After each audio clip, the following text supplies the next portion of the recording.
Hello, this is a workshop that follows on from the lecture I did about evidence-based practice.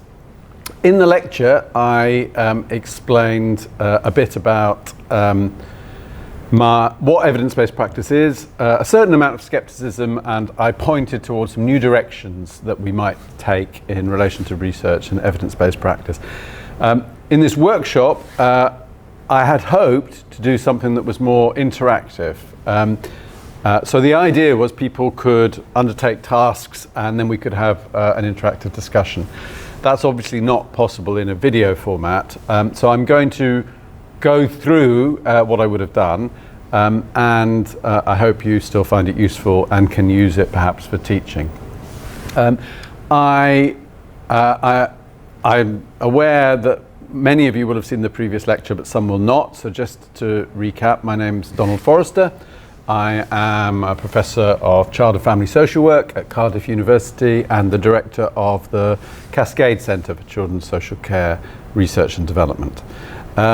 So in this workshop, I'm going to be looking at some key methodologies and thinking about how to use them.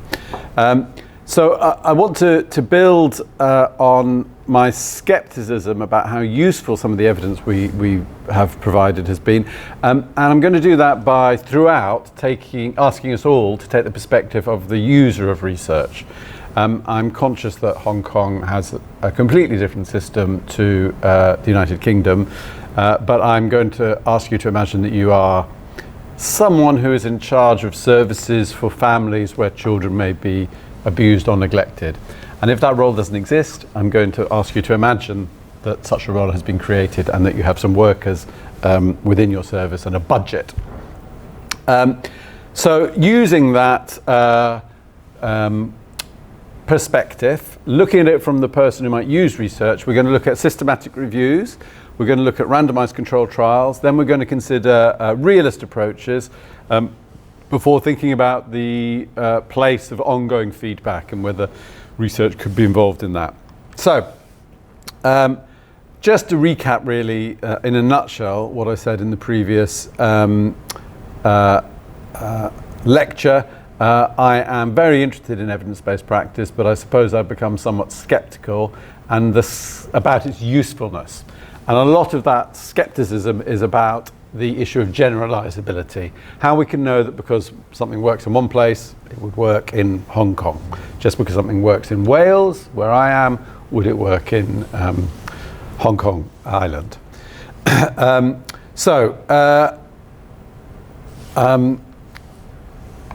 suppose a starting point for me is that evidence-based practice is not actually about the level of the individual worker. I don't really think, in a meaningful way, workers decide how they're going to work with each particular family. There's lots of reasons for that, but it can be summarized as the way we work with families is much more complicated than a pill. I therefore think evidence-based practice is really more applicable at the level of a service, and that's why, and that's because generalizable evidence can and should inform how we deliver services. This is my favorite cartoon. It's so good that I used it in the previous lecture as well.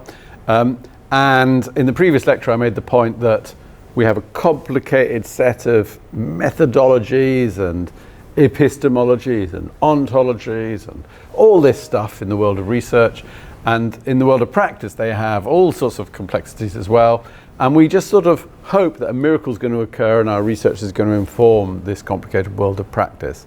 And in the cartoon it says, I think you should be more explicit here in step 2. And that's the point. Step 2 is, how does that research affect the real world? Well, the step 2 I'm interested in anyway. So, we're going to imagine that you're the head of a service for vulnerable families in Hong Kong where there might be abuse or neglect. You're concerned at increasing numbers of children who are coming into public care. I know the numbers are not as big as in Hong Kong as they are in the UK, but nonetheless, I'm going to assume that you're interested. And you're wondering whether more could be done to keep them at home. The first question is, what should you do in that circumstance? What would be your first step? So you might have a think about that. I'm going to suggest you look at the website of the Centre for Interdisciplinary Research and Evidence-Based Practice. You look at their excellent video on this matter, and you realise you need a systematic review. When you go and look at the literature, you find a recently published scoping review of all the literature on what works to reduce the need for care. I know this exists because we've just published it. The references are available at the end. And related to that, you find a meta-analysis, which is a systematic review that pools all the evidence statistically of intensive family preservation services. And you find that in general, they tend to be effective at reducing the need for care. Broadly speaking, we sometimes talk about the intervention being a black box. Within the black box, we're talking about a crisis intervention service, which works very intensively with families, responds immediately because it's a crisis, and is targeted at those who most need it, who would actually genuinely come into care if very intensive, so available 24 hours a day, 7 days a week to keep children in their families. That's the sort of nature of the service. To some extent, though, what's in the black box doesn't matter because we're talking about research around the black box. The meta-analysis found that before and after, a lot of before and after studies found high number of children didn't go into care after an intensive family preservation service. There was a large randomized controlled trial, however, that's found no difference. And since then, there have been many more trials and quasi-experimental studies, which in general produce a complicated picture, sometimes not working, but on the whole tending to work. The first question for you as a group or in small groups is to have a discussion about what do you think the strengths and limitations of using this review in deciding whether to set up services in Hong Kong would be. If you were the service manager, you're the service manager responsible for the service and you see this review, what would you think were the strengths? What would you think were the limitations? So I'd like you to work on that in your groups and have a think about what the answer is.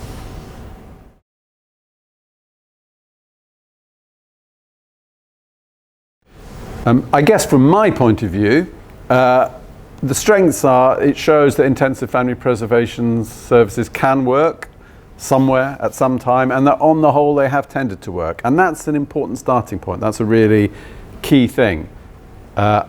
You know, if it had found the opposite, that they tend not to make a difference, then you can probably cross it off your list and forget about it.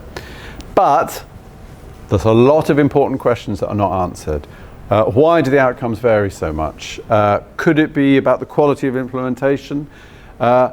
Even if it was delivered well, how confident could you be that it would work in Hong Kong for the sort of children in the service context and every other context that you're talking about? Why might it work? Why would it not work? A particular issue to think about with randomized controlled trials is what happens to the children in the comparison group, the control group. What are they getting or not getting? What would be the equivalent in Hong Kong? If they're getting very little, but actually they would get quite a lot in Hong Kong, well, that immediately might make you wonder how applicable the study would be to you. So, systematic reviews are probably a good place to start. It's a good way of finding out things that don't work, but having found out that something works somewhere only gets you so far. Next, let's assume that you are excited about the potential of intensive family preservation services. You think they would be a good fit for the needs you have and for your service and for what's happening in Hong Kong. But you're concerned about the fact they may not work. So you decide you're going to run a randomized controlled trial and you're going to come to the excellent center at HKSYU University, excuse my pronunciation, I'm sorry, to conduct that with you. The RCT broadly takes the following form. Families that are at risk of children coming into care are randomly divided to either receive the service or not receive the service. And then you compare the number who come into care over the next 12 months to see whether or not the intensive family preservation service works. So the next question is, again discussing it in whatever works or thinking about it individually, what do you think are the pros and cons of this design? What are the good things that you think you could take from the findings, what would be the downside or the less good elements if you did such a study. I think so I'm letting you have a think about that.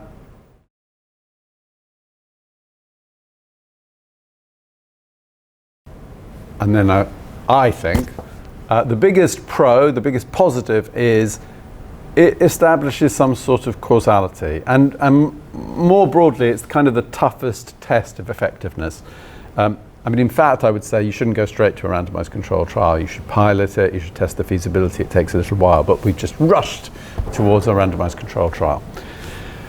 So it's the toughest test of whether something works. And I say that from bitter experience of randomized controlled trials of things that I knew in my heart worked, but as it turned out, they didn't. But what are the downsides?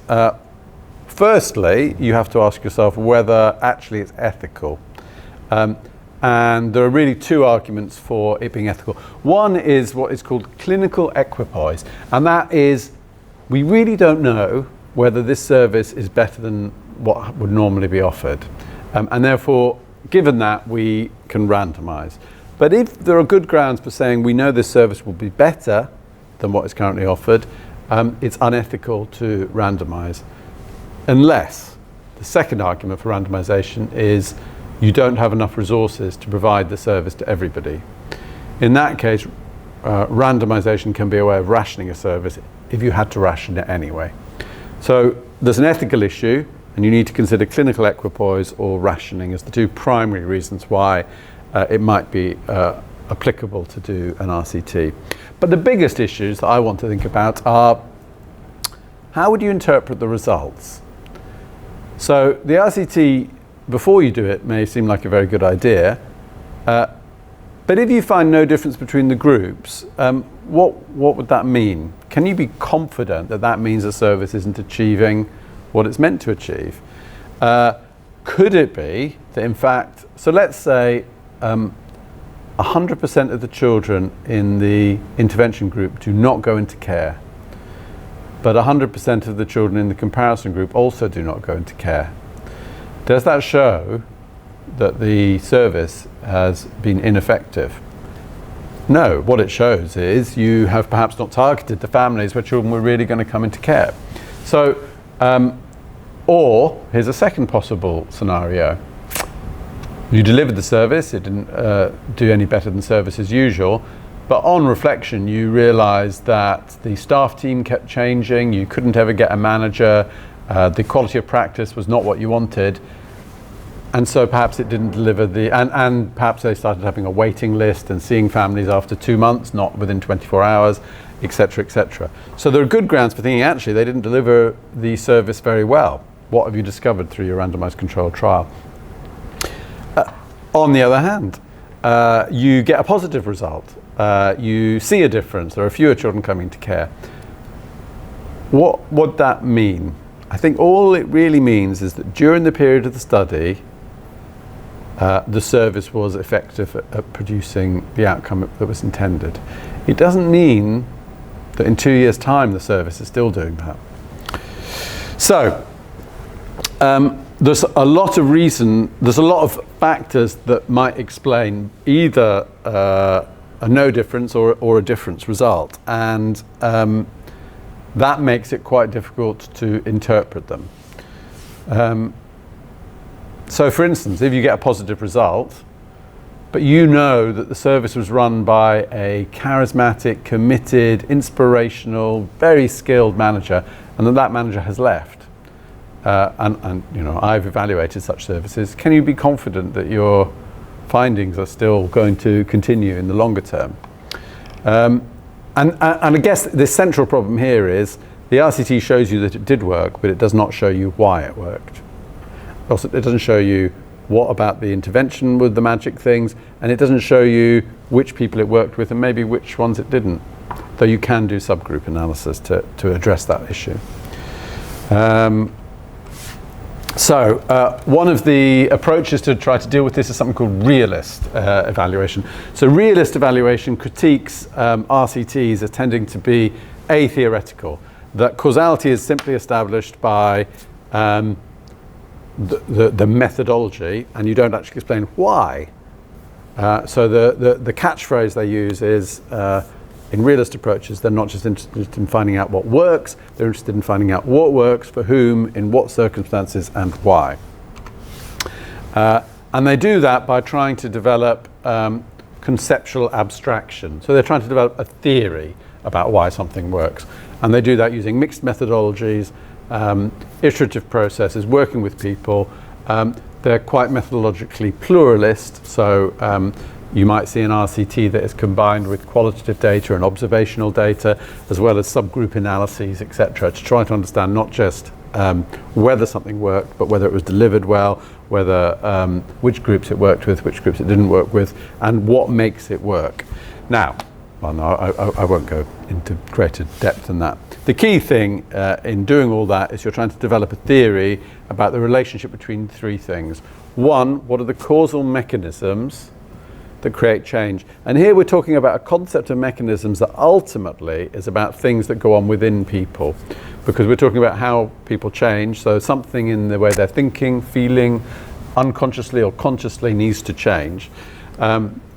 What is or are those things? How do they relate to the outcomes, and what contextual factors shape whether or not it makes a difference? So you would get a description of the intensive family service, what was delivered, and then how it affected the families that were worked with. These cause explanations are essentially propositions that a mechanism in particular contexts produces certain patterns of outcome. So it's a theory-led mixed method attempt to understand what's going on in a service. So let's imagine that as well as doing an RCT, you as the manager of the service in Hong Kong understood the importance of process evaluation and developing a theory about why it works, and you developed a realist randomized controlled trial where you developed a rich picture of what is needed to make IFPS work, and you identified a high focus on the quality of the service, which you can specify, and a real focus on the children who most need it, the children who actually would come into care. So there's a sense in which you've done the gold standard here. You've got a systematic review, you've carried out a randomized controlled trial, it has going with it a process evaluation and other data using a realist framework that helps you understand in depth what's happening. Now, next question for discussion is, can we now be confident that our IFPS service is working here in Hong Kong? So have a discussion, have a think about that.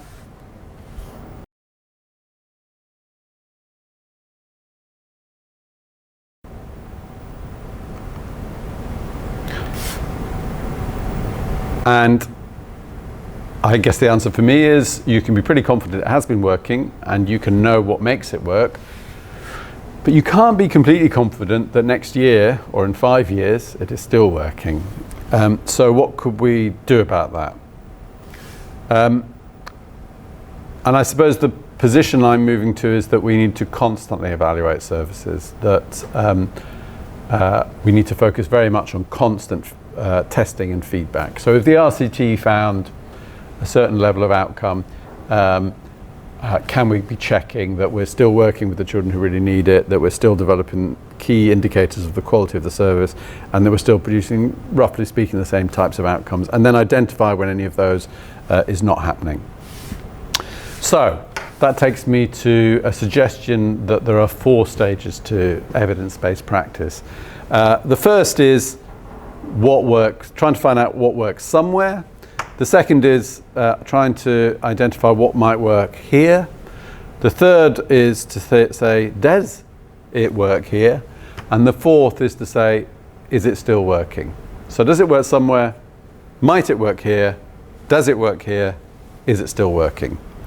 And those can be thought of as systematic review, does it work somewhere? Qualitative or process data or realist evaluation, or our own research about our location, thinking about the fit between this thing that works somewhere else and here. Then we do the evaluation. I talked about randomized controlled trial, but actually you would pilot and do feasibility and then maybe do a randomized controlled trial, which helps establish whether it's working here. And then we need to create constant evaluation feedback loops to find out whether it is still working. So there's a 4-stage process that is needed for the effective use of evidence-based approaches. In conclusion, I think we need to be clear that evidence-based practice is not the move from unanswered questions to unquestioned answers. I should say it's a great quote, but I don't know who said it first, and I can't find who said it first. But it's not the sense that we don't know what works. We do the research and now we definitely know. It's not a simple, easy fix that you can take off the shelf. And sometimes people talk about it, and some of your videos indeed suggest you can almost find stuff that you can take off the shelf as if it's a pre-prepared, evidence-based approach. You open it like a tin of soup and it's always going to be the same flavor. And it's certainly not like that. But I think the 4 stages of thinking about identifying the best evidence, carefully assessing its application, finding out whether it works in a particular context, and then putting in place ongoing monitoring seems the least the people we work with should be able to expect, because I think that 4-stage process maximizes the chances of us producing evidence that is useful and minimizes the chances of us of doing things that are ineffective or unethical or unhelpful. So I'm really sorry I couldn't be there in person a lot. I think this would be a lot richer if we were able to interact, but I hope it's been of some use, and I certainly I hope that I will be able to get to Hong Kong and meet some of you, and maybe some of you will come over here and we can continue these conversations. So thank you very much for watching and listening, and goodbye.